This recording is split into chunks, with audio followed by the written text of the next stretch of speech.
Hello everyone, कैसे हो आप लोग। आज एक और डिवीजन के ट्रिक्स को सीखते हैं। बेसिकली ये ट्रिक्स नहीं है, ये कॉन्सेप्ट है। और बचपन से जो करते आ रहे थे, थोड़ा सा उसको हम लोग अलग तरीके से करना सीखेंगे। ओके, तो जैसे मान लो कि मैं कोई क्वेश्चन सॉल्व कर रहा था, तो 549/18 पे आ गया लास्ट स्टेप। तो फिर हम लोग क्या करते हैं, इसको नॉर्मली कैंसल आउट करते हैं। जैसे यहाँ पर देखोगे तो 9 2 जा 18, 9 6 जा 54 और फिर 9 1 जा 9। तो यहाँ से 61/2 आया और जो हमारा 30.5 आंसर देगा। ठीक है, ये सब चीजें हम लोग बहुत सीख चुके हैं। क्या हम डिवीजन को किसी और तरीके से देख सकते हैं क्या? आओ देखते हैं। देखो, 549/18 का मतलब क्या है? 549 डिवाइडेड बाय 18, इसका मतलब क्या है कि आपके पास 549 रुपीज है। मान लो आपको उसको 18 लोगों में बांटना है, 18 लोगों में। Okay, that means you are dividing 549 into 18 parts, है ना। यही लॉजिक है, इसका मतलब यही हुआ। ठीक है, अब एग्जाम्पल के तौर पे सोचो कि मान लो मेरे पास 120 रुपीज है। ठीक है, 120 रुपीज है। तो ऐसा भी तो कर सकता हूं, और मान लो कि 120 रुपीज को मुझे बांटना है 4 लोगों में। 120 को मुझे 4 लोगों में बांटना है, तो डायरेक्टली बोलोगे सर 30 रुपीज आ गया। अगर मैं पार्ट्स में बांटू तो जैसे मैं बोलूंगा कि 120 में 100 रुपीज में बांट देता हूं पहले, तो फिर बचेगा कितना? 20। उस 20 को फिर बांटूंगा, है ना, मेरी मर्जी।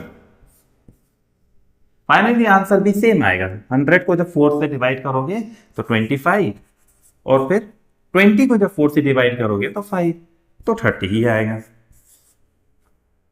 मतलब हम बांट रहे हैं, लेकिन एक साथ 120 को ना बांट करके पार्ट्स में बांट रहे हैं।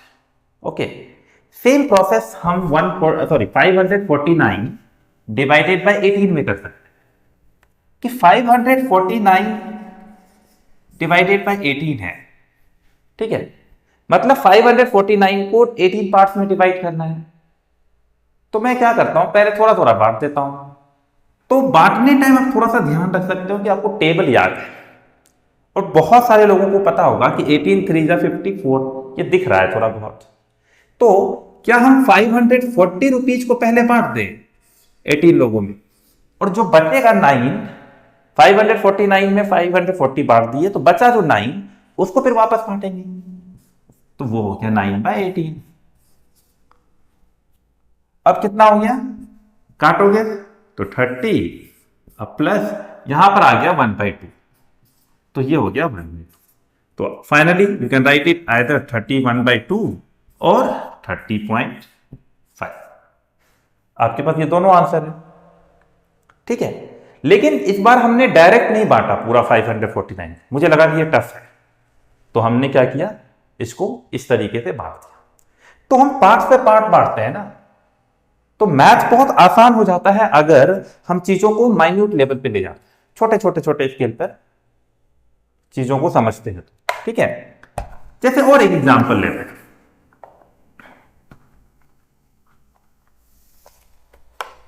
कि मुझे 249 रुपीज को बांटना था। कितने लोगों में? तो 12 लोगों में।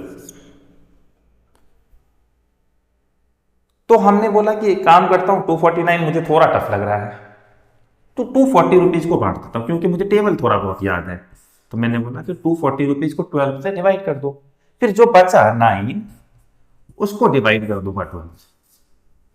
अब देखो ये कितना हो गया, 2 टाइम्स, तो 20 टाइम्स कट गया ये, और फिर 3 3 जा 9, 3 4 जा 12, तो 3/4, है ना। तो आइदर यू कैन राइट 23/4 और यू कैन राइट 20 पॉइंट, और 3/4 0.75 के बराबर होता है। तो लिख दिए, हो गया ना। थोड़ा बहुत तो टाइम बचा सकते हैं, थोड़ा बहुत एफर्ट भी बचा सकते हैं, ठीक है। और देखते हैं एक क्वेश्चन।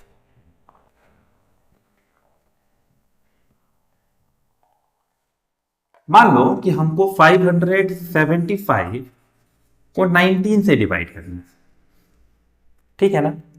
अब यहां पर बहुत सारा चीज है जो हम लोग देख सकते हैं कि डायरेक्टली अगर सॉल्व करोगे तो 575 बाई 19 में 570 हमको दिख रहा है। क्यों? क्योंकि 19 के टेबल में 57 आता है। तो मैंने बोला कि यार 570 को तो बांट सकते हो ना बहुत आसानी से,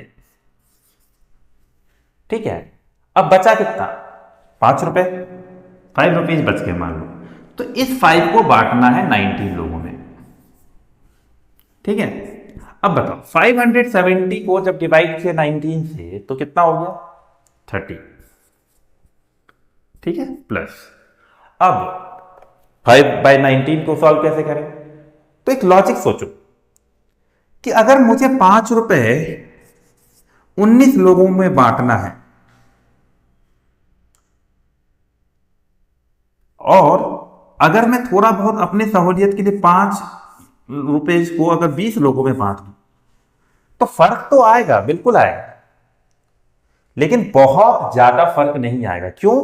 क्योंकि जो 5 है ना वो बहुत छोटा है 19 के कंपैरिजन में, और जो 19 है वो मोर देन 3 टाइम्स है।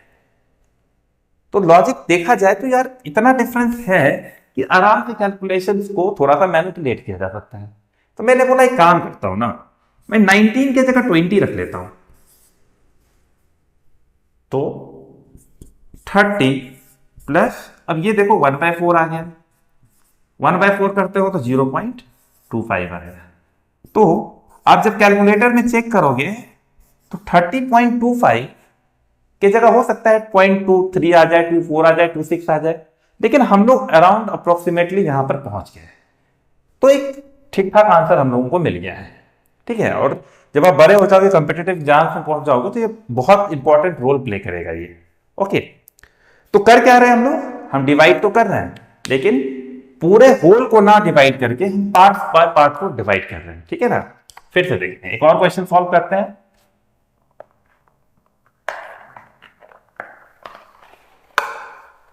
मान लो 484 है, ठीक है। अब इसको डिवाइड करना है 16 से। तो 16 का टेबल जब याद है तो 16 3 का 48 होता है। तो हम बोले कि एक काम करते हैं ना, 480 को पहले डिवाइड कर देते हैं 16 से, और फिर जो बचा हुआ है 4 है उसको फिर 16 से डिवाइड करेंगे, है ना आसान।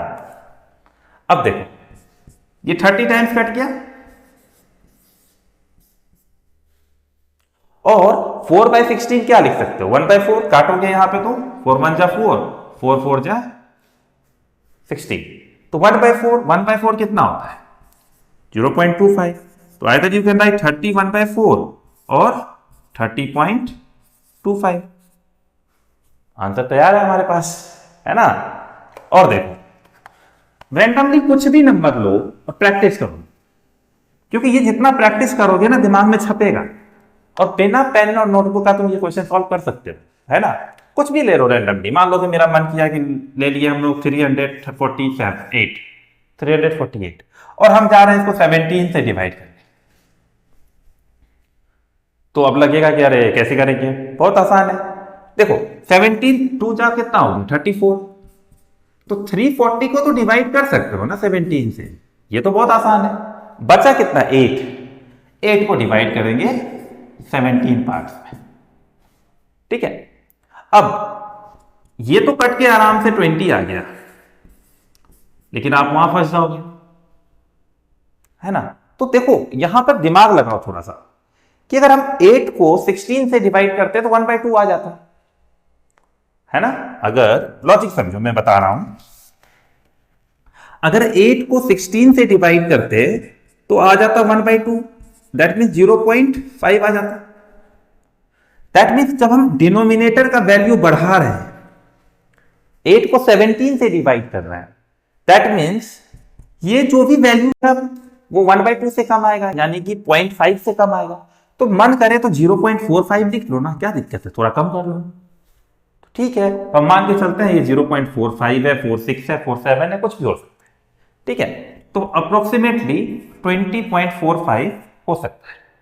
हो सकता है 46 भी हो जाए, 47 भी हो जाए, उससे कोई फर्क नहीं पड़ता है, हम लोग अराउंड इतना पहुंच गए। ठीक है ना, चलो और देखो कुछ और क्वेश्चन सॉल्व करेंगे। जितना क्वेश्चन सॉल्व करोगे उतना अच्छा है। ठीक है, क्योंकि प्रैक्टिस होना जरूरी है। और सबसे इंपॉर्टेंट चीज कि 1 से लेकर के 30 तक टेबल याद रखो, एकदम नींद में भी तुमको ये टेबल याद रहना चाहिए। चाहे तुम बड़े हो गए हो या छोटे हो गए, उससे कोई फर्क नहीं पड़ता है। 1 से लेकर 30 तक तुमको टेबल याद रखना है, क्योंकि अगर तुम 1 से लेकर 30 तक टेबल याद रखते हो ना, तो कैलकुलेशन का जितना भी चीज है वो तुम बहुत आसानी से सॉल्व कर लोगे। अदरवाइज ये मुश्किल होगा। अब किसी को यही नहीं पता कि 21 इंटू 4 क्या होता है, तो जब 21 इंटू 4 नहीं पता, तो वो जब कोई कैलकुलेशन आएगा उसमें 21 इन्वॉल्व होगा, तो टेबल ही याद नहीं तो क्या काटेगा। इसीलिए 1 से लेकर 30 तक टेबल याद करो, बार बार लिखो, समझो, उसको नींद में भी है कि नहीं, याद रहना चाहिए। चलो एक और क्वेश्चन लेते हैं। ठीक है, मान लो कि मैंने लिया 127 डिवाइडेड बाय 13। ठीक है, अब इसको डिवाइड करना है।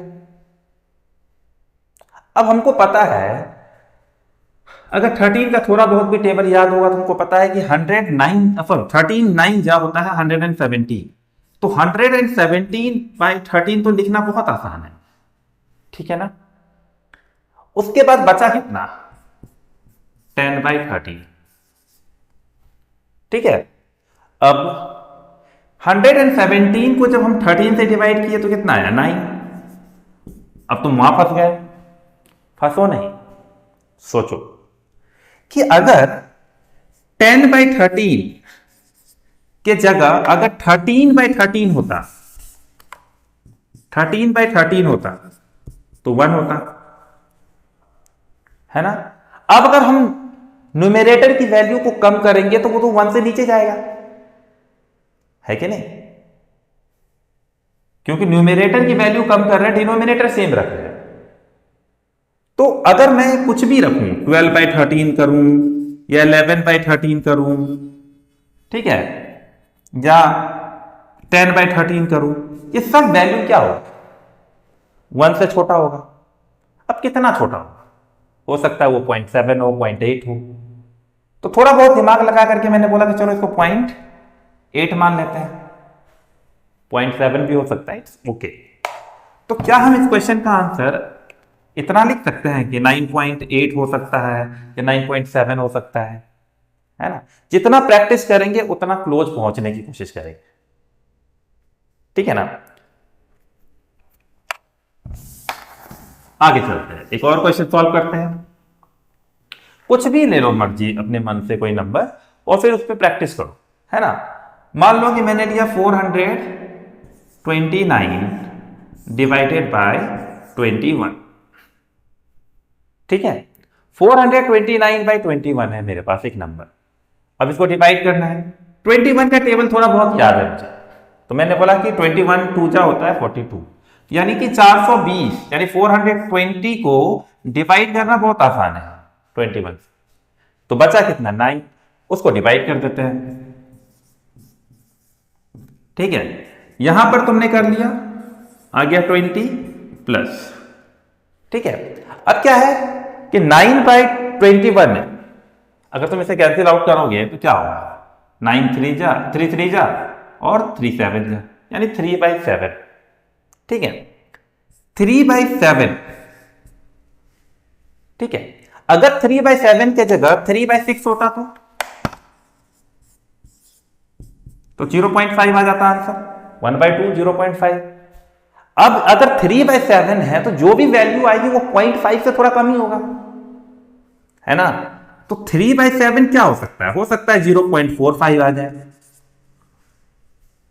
तो लिख लेते हैं, ये सब आंसर एग्जैक्ट नहीं है, ये सब हमारा अप्रोक्सीमेट आंसर है। ठीक है, जो भी होगा 20.4 समथिंग आएगा, और यही हमारा आंसर है। ठीक है, चलो फिर से ट्राई करते हैं।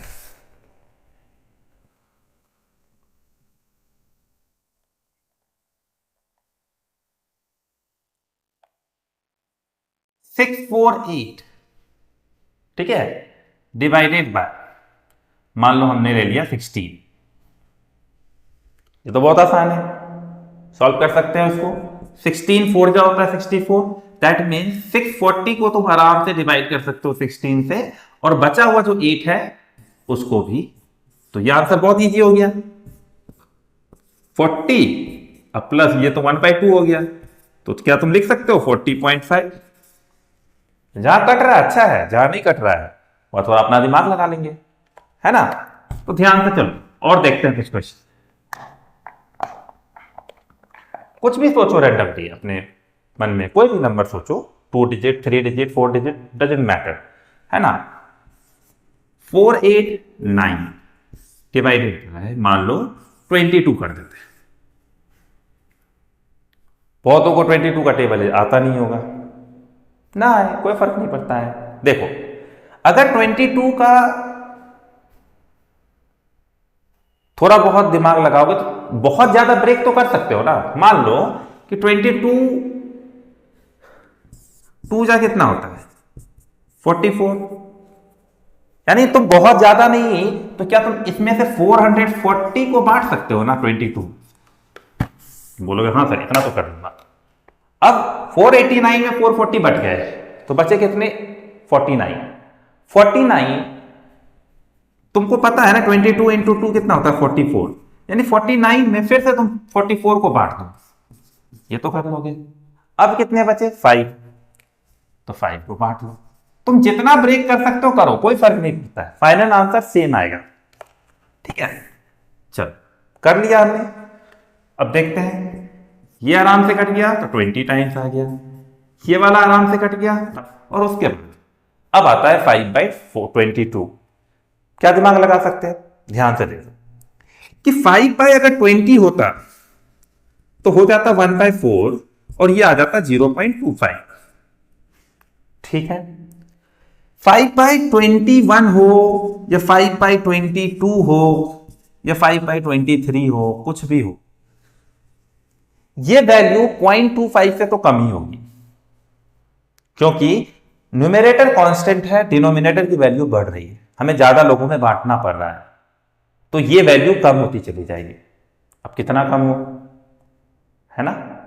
तो मान के चलते हैं कि ये 5/22 है वो कितना हो सकता है 0.23 का तक ले जा सकते हैं, तो ले लेते हैं कि भाई 0.23 ले लो, कोई दिक्कत। ठीक है, और फिर ये कितना आ गया 22.23, 2324 कुछ भी आ सकता है, अप्रोक्सीमेटली हम लोग यहीं तक सॉल्व कर सकते हैं ना। तो ये क्वेश्चन टफ होता लेकिन हम ब्रेक करके बहुत आसान बनाते है कि नहीं।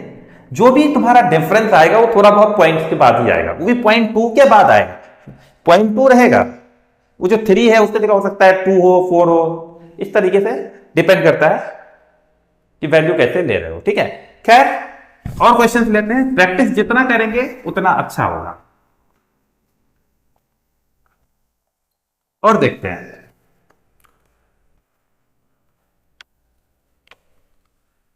$564, ठीक है, डिवाइडेड बाय 20, मान लो 5 रखते हैं, 564 को 25 से डिवाइड करना है। जितना मर्जी ब्रेक करो कोई फर्क नहीं पड़ता। तो 25 इंटू 2 तो सबको पता होगा 50, यानी कि तुम 564 पे 500 को तो बांट दोगे ना आसानी से, है ना। अब बचा कितना 64, 64 में भी तो दिमाग लगा सकते हो कि 50 तक तो बांट ही सकता हूं 64 में, तो चलो फिर 50 बांट लेते हैं। अब तुम्हारे पास क्या बच गया 564 में 500 प्लस 50, 550 बांट दिए तो बचा सिर्फ और सिर्फ 14, तो 14/25। ठीक है, ठीक है। चल अब आगे तो सॉल्व करना शुरू करते हैं। देखो ये आराम से कट गया 20 टाइम्स और ये आराम से कट गया 2 टाइम्स। फिर तुम वहां फंस गए पॉइंट के बाद। कुछ तो सोचो कि अगर मैं 14 है और डिवाइडेड बाई 28 होता तो कितना आता, 1/2 तो 0.5 आता। लेकिन अगर 14 बाई 25 है दैट मीन्स डिनोमिनेटर को घटा रहे हैं तो इसकी वैल्यू थोड़ी बहुत बढ़ जाएगी। तो क्या पॉसिबिलिटीज है कि जो भी वैल्यू होगा 0.5 से तो ज्यादा बड़ा होगा ना। तो चलो थोड़ा बहुत, तो बहुत ज्यादा डिफरेंस तो है नहीं 20 और 25 में, तो 0.6 कर लेते हैं, 0.7 कर लेते हैं, ठीक है। तो 0.67 कर लेते हैं, कोई दिक्कत नहीं। तो फाइनली यू विल गेट 22.6, है ना। 22.6 भी आ सकता है, 22.7 भी आ सकता है, बहुत डिफरेंस नहीं है, ठीक है। चलो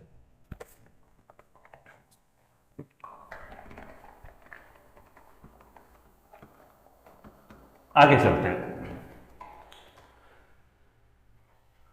948 और इसको मान लो कि डिवाइड करना है मुझे कि कोई भी नंबर रैंडमली ले लेते हैं, दैट इज मान लो 19 ही ले लेते हैं। अब नंबर जो है डिनोमिनेटर सॉरी न्यूमरेटर का है वो बहुत बड़ा है और जो डिनोमिनेटर है उसके सामने बहुत छोटा है, तो ब्रेक थोड़ा ज्यादा करें तो बेहतर है। जैसे 948 बाई 19, थोड़ा 19 का टेबल जाओ तो तुम बोलोगे सर 19 4 जा होता है 76, यानी इस वाले में 760 तक तो बढ़ सकता है, लेकिन मैं चाहता हूं थोड़ा सा ऊपर जाए हम। तो क्या हम ऊपर जा सकते हैं इसका, क्योंकि 19 इंटू 5 अगर हम लोग करें तो कितना हो गया 95, ठीक है। अब देखो मैं थोड़ा बहुत और दिमाग लगा सकता हूं, क्या हम 2 लिख सकते हैं, ये भी तो एक रास्ता है बांटने का, पार्ट तो फिर उससे घटा दो और इसको हम लोग 19 से कर दिए डिवाइड।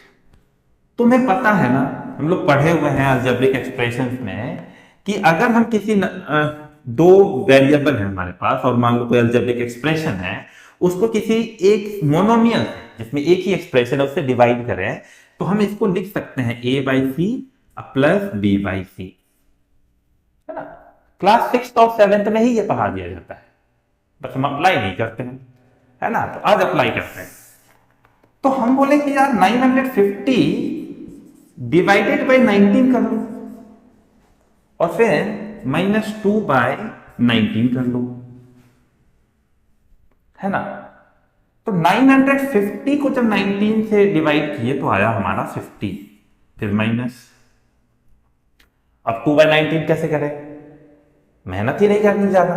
तुम्हें पता है ना 2 बाय 20 होता तो क्या होता, 1 बाय 10 होता, यानी 0.1 होता। और 2 बाय 19 है, इसका मतलब कुछ वैल्यू है जो 0.1 से थोड़ा सा ज्यादा हो, है ना।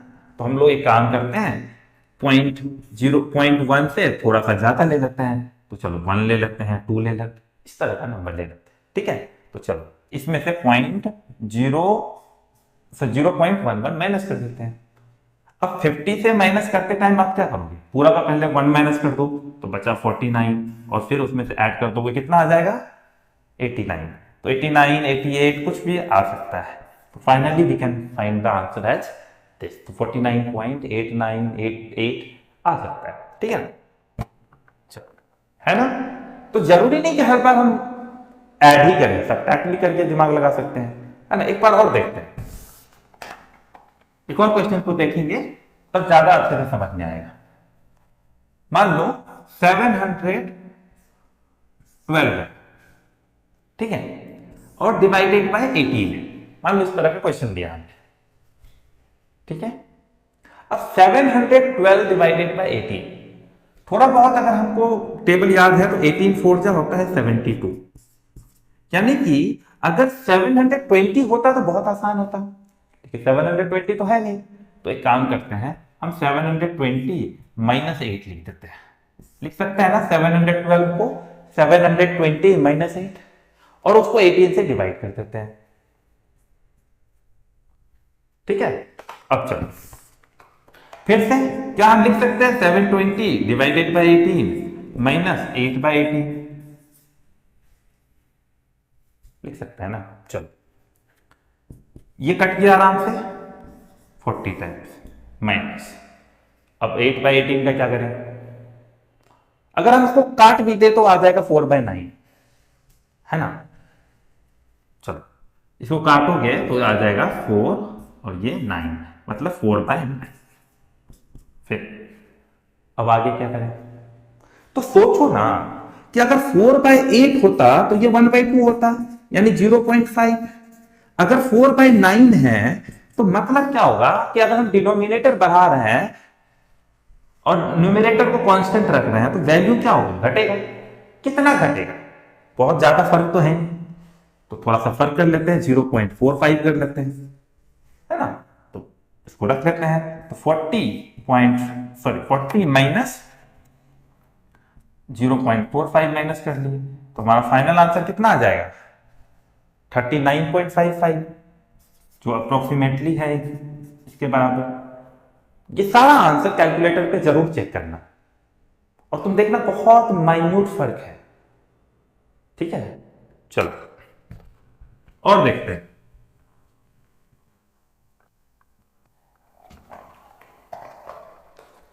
कोई भी रैंडमली नंबर लेते हैं फिर से, मान लो 700 बहुत ले चुके हैं, 983।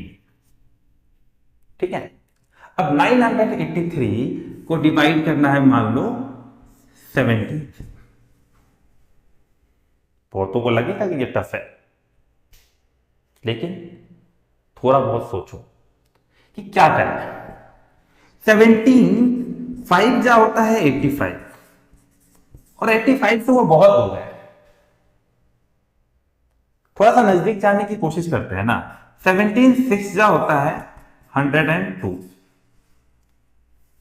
है ना। यानी कि हमारे पास दोनों ऑप्शन है, वैसे हम चाहे तो इसको और इसको दोनों में कर लेंगे तो दोनों चलेगा, लेकिन हम मान के चलता है माइनस वाला कर रहा है तो माइनस वाला ही करते हैं। तो अगर ये 1020 होता और उसमें से हम माइनस कर दे तो कितना, तो तुम देखोगे कि 37 माइनस कर सकते हो तुम। ठीक है, तो अगर आप 983 में 983 को क्या हम लिख सकते हैं, 1020 माइनस 37 लिख सकते हैं। उसके बाद हम इसको 17 से डिवाइड करते हैं। ठीक है, सब कुछ वैसा ही करते हैं लगा करके दिमाग। अब देखो 1020/17 बहुत आसान है डिवाइड करना। उसके बाद इसको लिख सकते हैं -37/17। ठीक है, चलो ये हो गया तुम्हारा कितना, 60 माइनस। अब ये सोचो कि 37/17 को क्या करें हम, तो अगर 37/17 के जगह 34/17 होता तो तुम तो 2 लिख देते, तब तो 2 हो जाता आराम से। लेकिन 37/17 है, तो कहने का मतलब क्या हुआ कि अगर न्यूमरेटर बढ़ रहा है और डिनोमिनेटर कांस्टेंट है तो वैल्यू बढ़ेगी। तो न्यूमरेटर अगर कांस्टेंट है और डिनोमिनेटर की वैल्यू, सॉरी, न्यूमरेटर बढ़ रहा है और डिनोमिनेटर कांस्टेंट है तो वैल्यू जब बढ़ रही है तो कितना बढ़ेगा, बहुत ज्यादा तो फर्क नहीं आएगा। तो 2 पॉइंट समथिंग ले सकते हैं, 3/70 लगभग लगभग 1/6 यानी 0.6 के आसपास ले लेते हैं। ठीक है, तो 2.6 ले लेते हैं। अगर तो करोगे तो कितना आएगा, फॉर 6 तो नहीं आना चाहिए मुझे लग रहा है, क्योंकि अगर हम बचेगा क्या, बचेगा सिर्फ फॉर, देखो अगर हम 37 को 17 से जब डिवाइड करने निकलेंगे तो 2 टाइम्स तो चला जाएगा, बचेगा 3, है ना। फिर पॉइंट डालेंगे तो 0, यानी लगभग लगभग ये 1 ही समथिंग आएगा। बहुत ज्यादा फिक्स, बहुत ज्यादा बोल दिया था मैंने, तो 2.1 आएगा, है ना। तो चलो 2.1 रख लेते हैं। तो फाइनली हमारा 52 में 60 में 3 घट गया 57, और उसमें ये भी हम तुमको किसी दिन सिखाएंगे कि ये माइनस हम लोग पॉइंट वाले करते कैसे, बहुत आसान है। ठीक है, चलो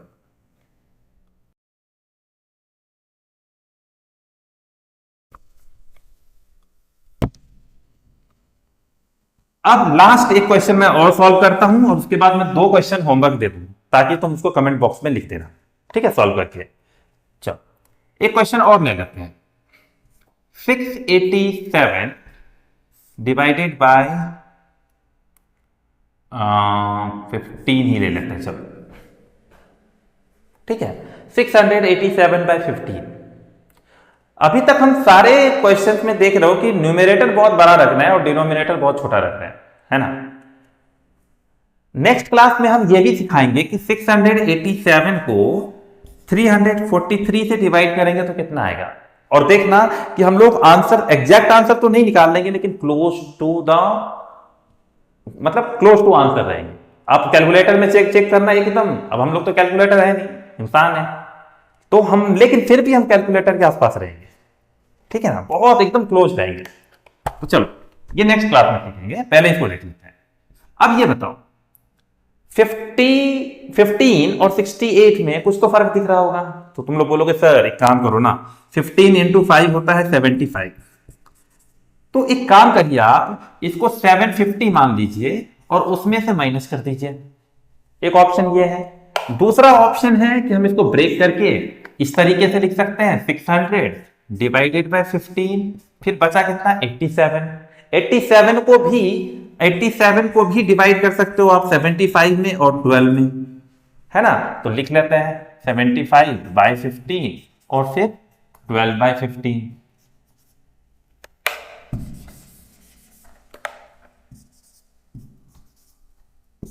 ठीक है, अब देखो 600 डिवाइडेड बाय 15 कितना हो गया, आराम से 40 कट गया, 40 टाइम्स आ गया।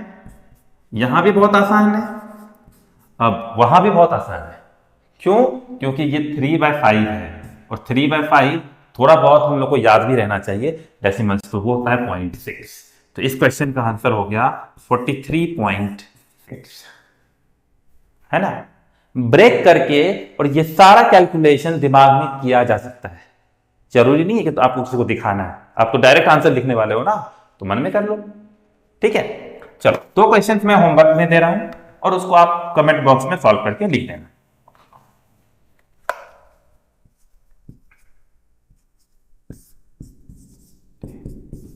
ठीक है।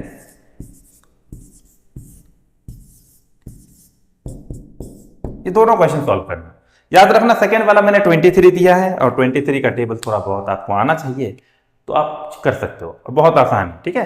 तो मिलते हैं फिर नेक्स्ट क्लास में, और नेक्स्ट क्लास बहुत इंपॉर्टेंट रहेगा, उसमें हम डिवीजन को थोड़ा सा और हाई लेवल पे लेके जाने की कोशिश करेंगे कि मान लो कि इस तरह के क्वेश्चंस आ जाएं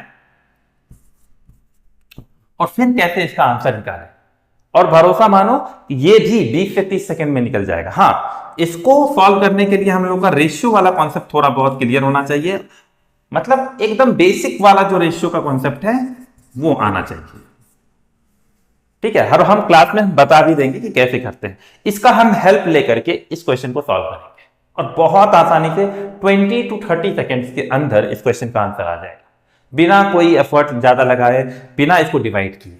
ओके, तो मिलते हैं फिर नेक्स्ट क्लास में। Thank you.